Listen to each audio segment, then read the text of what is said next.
Donald Trump has a vision of how to win, and he's gone out there and done it. He said if there's something wrong in your life, if your life is not working, if you're under a lot of economic pressure, blame them.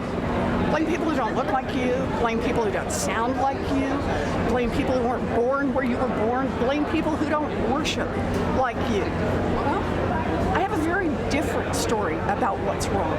What's wrong right now is that we have a government, we have a Washington that works great for the wealthy, for the well-connected, for the people with money. It's just not working for anyone else. But in a democracy, we got a chance to change that, and that's what 2020 is all about. All right, thanks so much.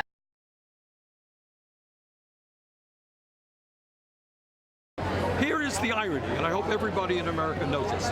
We right now in Detroit, Michigan. You and I can take a walk. In 15 minutes, we'll be in Canada. In Canada, when you have major surgery, which would cost hundreds of thousands of dollars in this country, in Canada, you don't take out your wallet. In Canada, you can go to any doctor you want, any hospital that you want.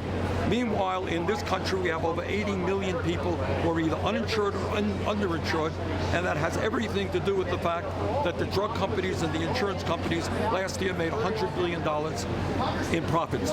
The function of healthcare is to provide quality care to all, not to see the drug companies and insurance companies make billions in profits.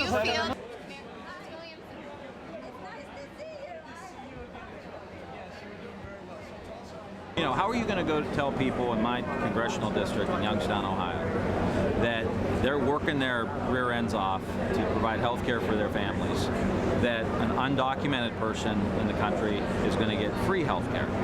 That is not going to work, and it's not fair, quite frankly. The undocumented worker should be able to pay for health care. It just shouldn't be free.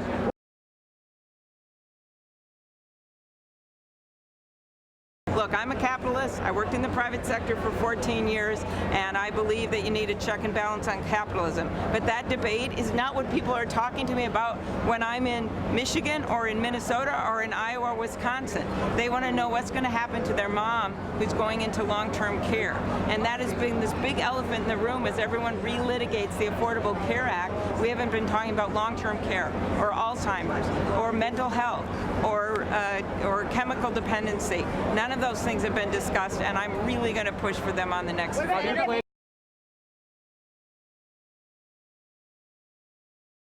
I did want to get both my message out. We have to win back places we lost and not make a false distinction when a whole lot of folks often feel like these debates are disconnected from people's lives. I wanted to make sure not only did I win in a Trump state, but to be able to get things done, not just talking about it.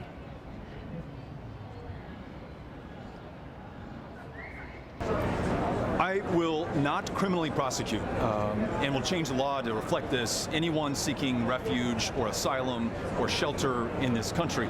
But if we rewrite this country's immigration laws, give you a safe, orderly, lawful path to work a job here or join your family, if we help those countries in Central America that are having such a hard time, then I expect you to respect our laws. And we will reserve the right to criminally prosecute those who do not follow our laws or who try to defraud the government of the United States.